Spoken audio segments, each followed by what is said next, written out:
بسم الله الرحمن الرحيم، والصلاة والسلام على رسول الله وعلى آله وأصحابه واتباعه إلى يوم الدين. أما بعد، يا أيها الذين آمنوا اتقوا الله وقولوا قولا سديدا يصلح لكم أعمالكم ويغفر لكم ذنوبكم، ومن يطع الله ورسوله فقد فاز فوزا عظيما. أما بعد، السلام عليكم ورحمة الله وبركاته. باسی گەورەترین غەزا و جیادمان کرد کە ئینسان لەگەڵ نەفسی خۆیان بدوێ، لەگەڵ نەفسی خۆیان ئەگەر بێت و بدوێ واتە ئاگای لێبێ، چاکترە، باشتر وایە محاسبە و ئاگای لە نەفسی خۆی هەبێ. خۆی پەروەردگار باسی محاسبەمان بۆکە، هەم بۆ قیامەتمان هەم بۆ دنیامان. خۆی پەروەردگارە فەرمێ: أعوذ بالله من الشيطان الرجيم يا أيها الذين آمنوا عليكم أنفسكم. واتە ئەی ئیمانداران، ئاگاتان لە نەفسی خۆتان بێ. یان پێغەمبەرگیانە فەرمێ: عەلەیکە بخاصەتی نەفسیکە، ئاگای لە نەفسی خۆ بێ. چکە ئینسان کە ئاگای بوو ئەبێتە کەسێکی چاک و باش. چکە پێغەمبەری خوا صلی الله عليه وسلم فەرمێ: الکەیس من دان نفسه وعمل لما بعد الموت. یعنی ئەو کەسە باشە کە ئاگای لە نەفسی خۆی ڕاوەستێ لە کار و کردەرەکانی، ئەوە کار و کردارش ئەنجامەدا بۆ دوای خۆی، بۆ عیبادەت. والعاجز من اتباع النفس الهوى وتمنى على الله.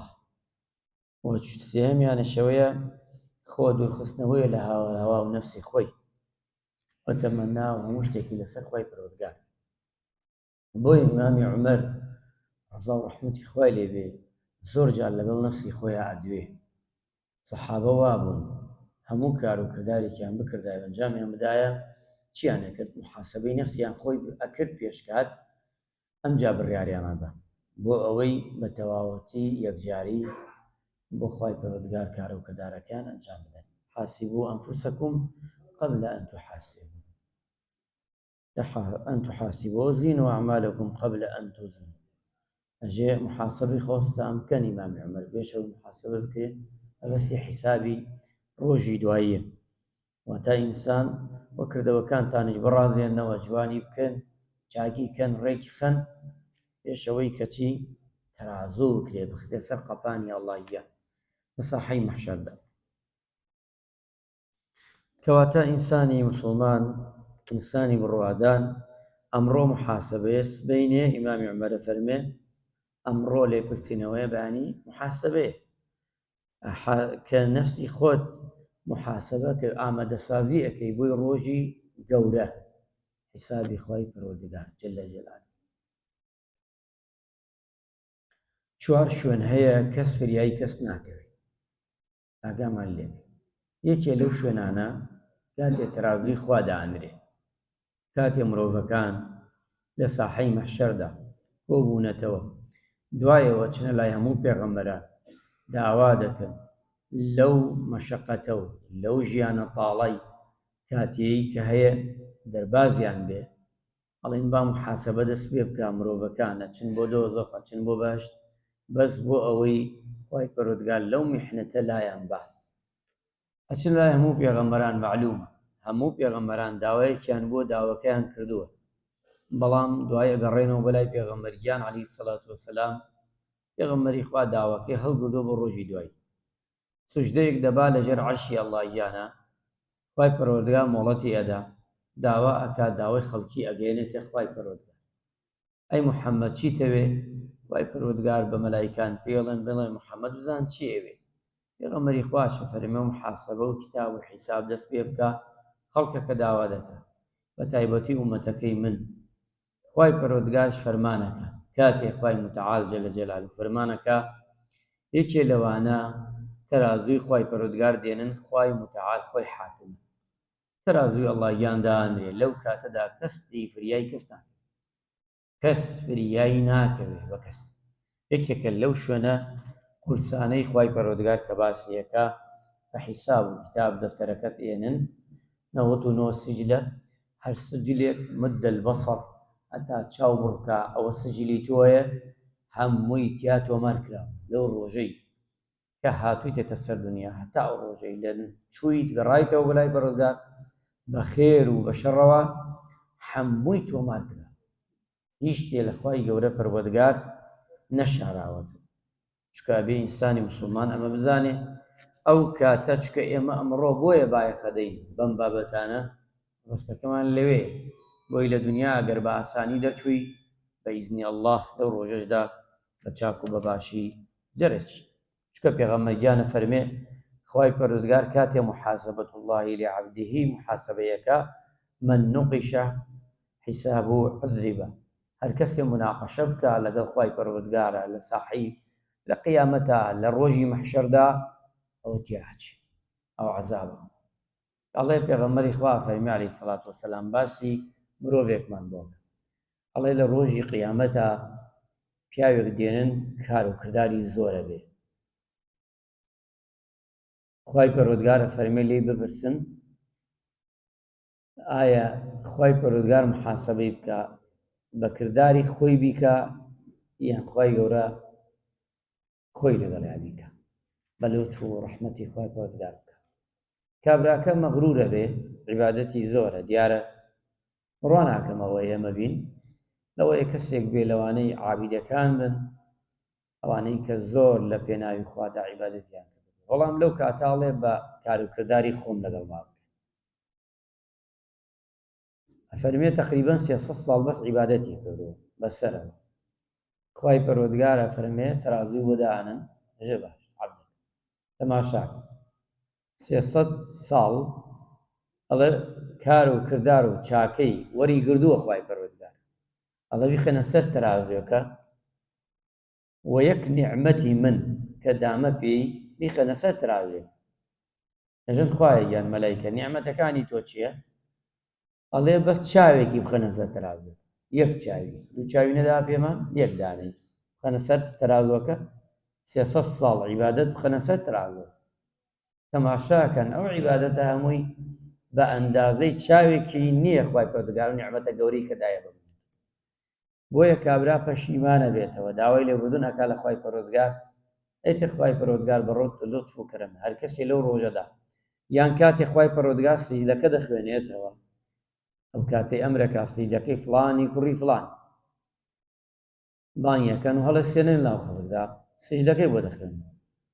ئەگە شتێک نووسرا بێ ئەم بڵێ من نەمکردووە خوایە ئەوەی من نییە نەکبەتیە بەڕاستی، چکە مرۆڤی وا هەیە لەو کاتە خوای پەروەردگار دەمی داخا ئەگە کارەکە بە دەستی کردبێ هەردوو دەستی دێتە جوان ئەڵێ بەڵێ من کردومە لە فڵان کات لە فڵان سەعات لە فڵان شوێن لە فڵان ساڵ لە فڵانەوە.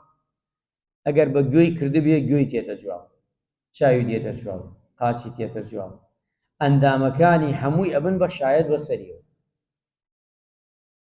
ئیتر بۆیە ئەم مرۆڤە هیچی پێ ناکرێت، یعنی ئاوایە لەو ڕۆژەدا کەسێوە تەما بێ مناقەشە بکە شتێک بڵێ خوای پەروەردگار شتێک بڵێ ئەم بڵێ وانییە شتێ بەلە نیە نەکبەتیە.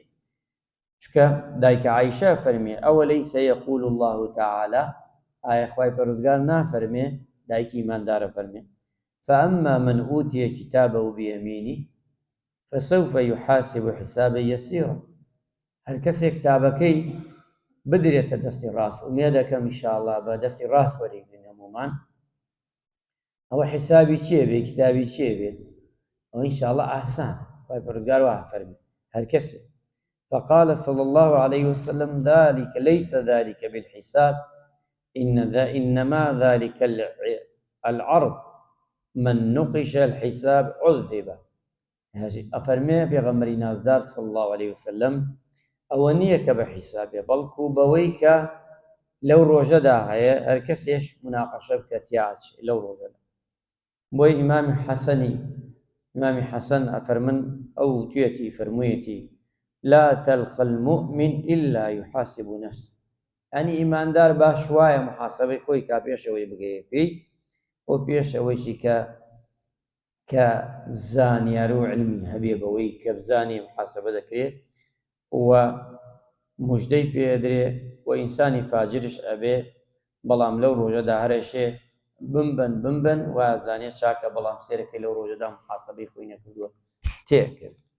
کەواتە عەزیزانی من خۆشەویستان ئێمە لە دنیادا هەتا خەی تەماشای کار و کردداری خۆمان ڕاستکەینەوە بۆ خوا ئێمان کەم هیچ عەیب نییە، عار نییە.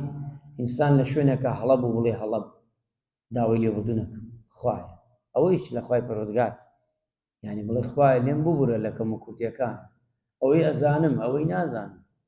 زۆر جار ئەو دوعانە بکە بڵێ خوای لێم بوورە، یان لەگەڵ کەسێکە حەقی کەسێک دوای ئەڵڵام کردە 100 ساڵە 50 ساڵە 20 ساڵە کەوتە فکرت خراپت کردووە، خراپەیە وەڵاهی لێ ببوورە، ئێستا خۆت یعنی بچووکەیتەوە. بچووک نییە، ئەوە شەیطانە پێمانەڵێ. پێغەمبەریانە فەرمێ من تەواضع لله رفعه الله. هەر کەسێک خۆی بە کەم پیشان بدا خوا بەرزێکاتەوە. ئەوە لای مرۆڤە، بۆ من فڵان بۆ فڵان فڵان بۆ ئەو، بەخوا ئەوە نەفسی مرۆڤە و شەیطانەوە ئامان لێیەکە. ئەنا بەخوا هەر کەسێک خۆی بچوو کاتەوە لەبەر ڕەزامەندی ئەڵڵا بەخوا خوای گیان بەرزێکاتەوە، هەر لە دنیادا بەرزێکاتەوە بۆ کارە جوانانەی کە ئەنجامێدا. هەر کەسێکش لە بەینی دەستی ئەڵڵادا خۆی بچوو کاتەوە خوای پەروەردگار گەورەی ئەکا بەخوا بەرزێکات، بەخوا پلەبایی لە ناو خەڵکە و لە دیوانی خۆشیدا گەورەیەکە.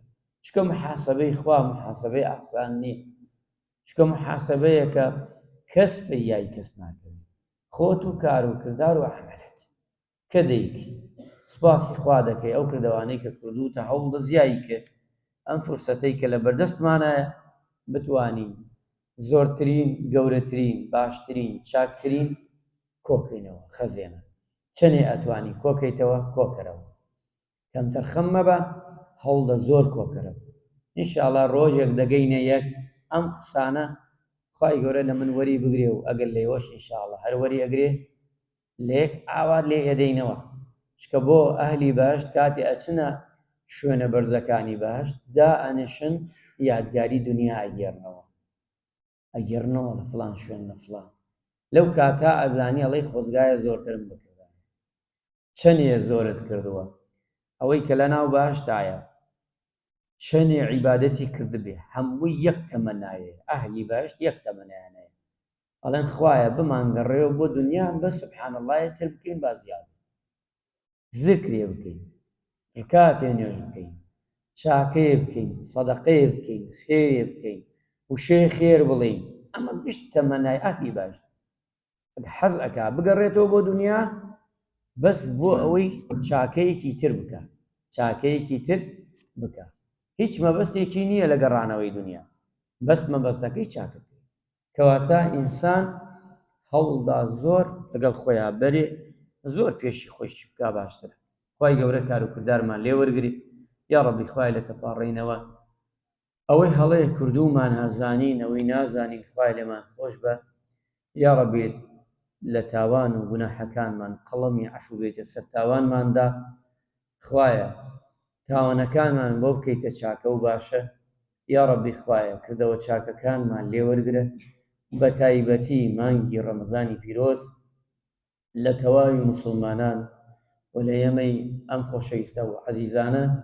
یا ڕەبی خوایە لێ تەپاڕێمەوە ڕەحم بە مردووەکانمان بکەی، قەڵەمی عەفو بێتە سەر تاوان و گوناحیانە، قەبرەکانیان بکەیتە باخێ لە باخەکانی باشت، وەگردنی ئێمە و خێزان و ماڵ و مناڵمان، کەس و کارمان، مردووەکانمان، زونوەکانمان ئازاد بکەی لەم مانگەدا لە ئاگری دۆزەخ، و بەهەشت بکەیتە نەسیبمان، بینینی تۆ خۆشەویستەکەت بکەیتە نەسیبمان.